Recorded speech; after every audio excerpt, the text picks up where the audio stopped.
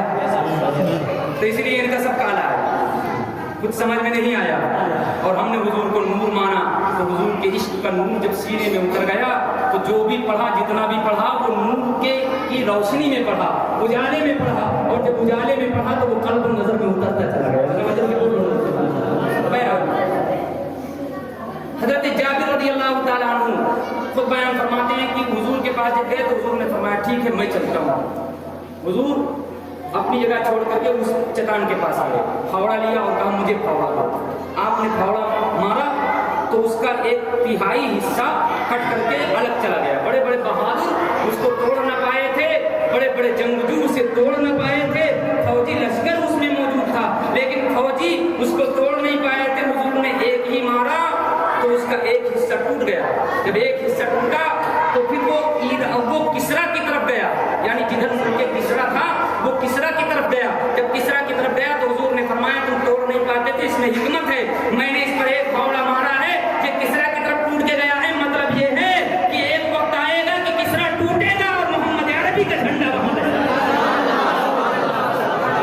وہاں لگے گا. حضور نے دوسرا مارا, تیسرا پھاوڑا مارا, اس طرح حضور مارتے گئے اور وہ ٹوٹتا گیا. جب ٹوٹتا گیا تو حضور پھاوڑا مار رہے تھے تو پھر آپ چادر اوڑے ہوئے تھے, چادر ہٹی. جب چادر ہٹی تو حضور کا پیٹ ایک دم کمر سے ملا ہوا تھا بھوک کی وجہ سے. 3 دن ہو گئے تھے, نہ صحابہ نے کچھ کھایا تھا اور نہ حضور نے کچھ کھایا تھا. اور پھر اس کے ساتھ وہ خندق کی کھدائی کر رہے تھے, اتنی محنت کا کام کر رہے تھے, وہ بھی پتھریلی زمین کھود رہے تھے.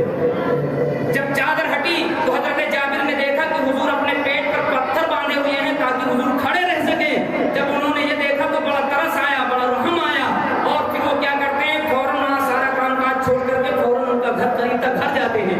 اور گھر جانے کے بعد اپنی بیگم صاحبہ سے کہتے ہیں کچھ ہے کھانے کو؟ تو غریبی اتنی, مفلسی اتنی. بیگم کہتی ہیں کہ کچھ نہیں ہے, تھوڑا سا جو رکھا ہے, آٹا بھی نہیں, خالی جو ہے, اور کچھ سالن کے لیے کچھ ہے, کچھ نہیں ہے, نہ کوئی سبزی ہے نہ اور کوئی چیز ہے. کہا بکری کا 4-5 کلو کا بچہ ہے, وہ بھی ابھی بچہ ہی ہے. تو حضرت جابر کہتے ہیں کہ ایک کام کرو, وہ جو ہے اس کو تم جلدی سے پیسو چکی میں, اور میں اس کو کاٹ کر کے ذبح کر کے اس کا گوشت تیار جیسے حضور کے عاشق انہوں نے ذبح کیا. اور ذبح کرنے کے بعد میں پھر اس کو پوری طرح سے تیار کیا, بوٹیاں اس کی تیار کی, اور تیار کرنے کے بعد میں حضرت جابر نے خود ہی ہانڈی چڑھا دی اور خود گوشت ڈال کر کے اس کو پکانا شروع کر دیا. اچھا, ادھر ان کی اہلیہ جو پیس رہی تھی اور روٹی کا انتظام کر رہی تھی, انہوں نے ہانڈی چڑھائی اور چڑھانے کے بعد میں کہا کہ یہ پک رہا ہے, اسے دیکھنا. اور میں دوڑ کے جاتا ہوں حضور کی بارگاہ میں حضور کو, اور حضور کے ساتھ 4-5 کلو کا انتظام ہے, تو 2-4-5 حضور سے کہوں گا کہ حضور اپنے ساتھ 2-4 لوگوں کو لے لیں اور ہمارے گھر پہ تشریف لے چلیں, کیونکہ حضور کی حالت دیکھی نہیں جاتی. ہم اپنی بھوک تو برداشت کر سکتے ہیں مگر ہم حضور کے عاشق ہیں, حضور پر ذرا چل کے بولو.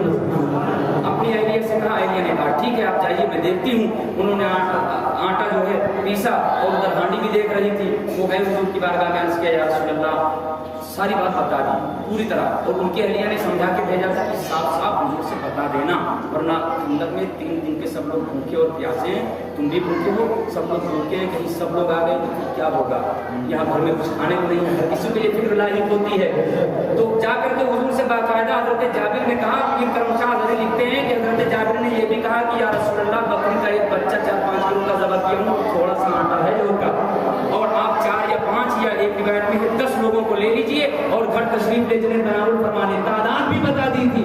اب جب وہ واپس پلٹے تو حضور نے اعلان فرما دیا کہ اے صحابہ پھاوڑے رکھ دو, جابر کے گھر چلو. جابر نے سب کی دعوت لی ہے. اب حضرت جابر رضی اللہ تعالیٰ عنہ دھیرے دھیرے گھر کی طرف جا رہے تھے تو تیز قدم بڑھا کے آگے بڑھے, اور جا کے اہلیہ سے کہا کہ غضب ہو گیا. حضور نے سب کو دعوت دے دی, لے کے آ رہے ہیں, کہا بتایا نہیں ہوگا صحیح طریقے سے.